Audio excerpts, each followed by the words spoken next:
To call the member for Hasluck.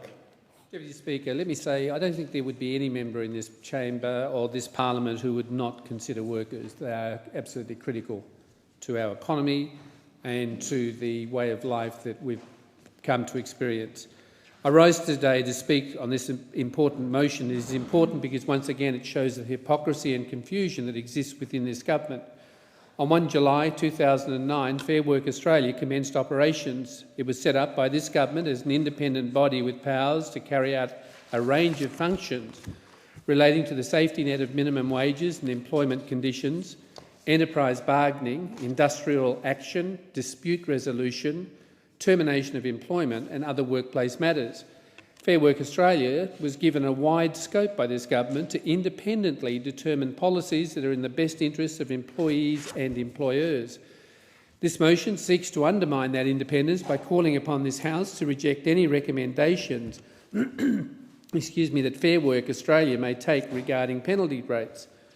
Either this government trusts Fair Work Australia to act in the best interests of both employees and employers, or the question must be asked, why did this government set up Fair Work Australia in the first place? If the government isn't even prepared to listen to what Fair Work Australia may have to say on penalty rates, why do taxpayers' dollars continue to be spent reviewing the penalty rate system? Deputy Speaker, further confusion on the government's position came about from Minister Ferguson's comments at the Australian Hospitality Conference, where he said that he hopes a review of awards by Fair Work Australia will ease wage pressures on the hospitality sector. If the minister wants wage pressures reduced, does that mean he wants penalty rates cut or the award rates themselves? Either way, this comment stands in opposition to the purpose of this motion moved by the member for Latrobe. Deputy Speaker, small businesses in Hasluck and right across the country are hurting because of this government's policies. Need I remind members of the effects of the carbon tax and what it's having on the costs of small businesses? Electricity prices rising by 15.3% for the September quarter alone has a significant impact. Consumers are being hit by the effects of the carbon tax as well, which reduces their ability to spend.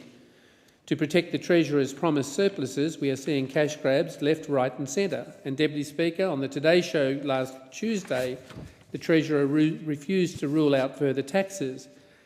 All this adds up to a government that is desperate to cling to power at any cost.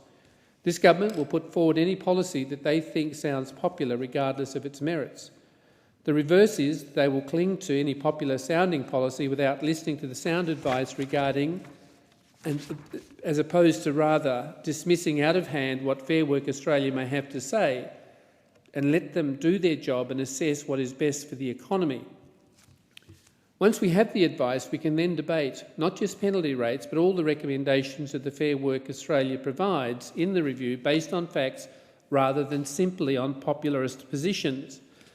Deputy Speaker, a point that my colleague, the Shadow Minister for Employment and Workforce Relations, Senator Erica Betts, has made in the past is that if wage costs are too high, businesses may not be able to hire as many staff as they would like. We don't know yet what Fair Work Australia might recommend with regards to penalty rates. They may suggest increasing standard award rates while removing penalty rates, because to do so would see an extra 100,000 people employed. Do we really want to rule out any changes to penalty rates before seeing what benefits might flow from it? Wouldn't the more prudent and wise choice be seeing what the recommendations Fair Work Australia puts on the table? In case there is any doubt, our position is clear and has been stated on a number of occasions by the umpire. Fair Work Australia, after hearing all of the submissions, should make the decision, balancing out all considerations.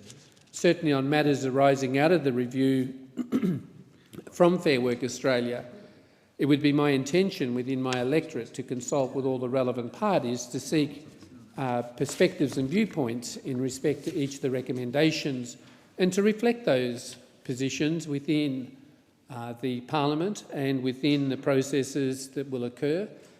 But the government has to be serious, and particularly given this is the Prime Minister's handiwork in creating a structure that allows fair work decisions and the fair work process to occur, that we should take note of the review and the recommendations that they bring forward in respect to penalty rates and other issues arising out of that review. Thank you, Deputy Speaker.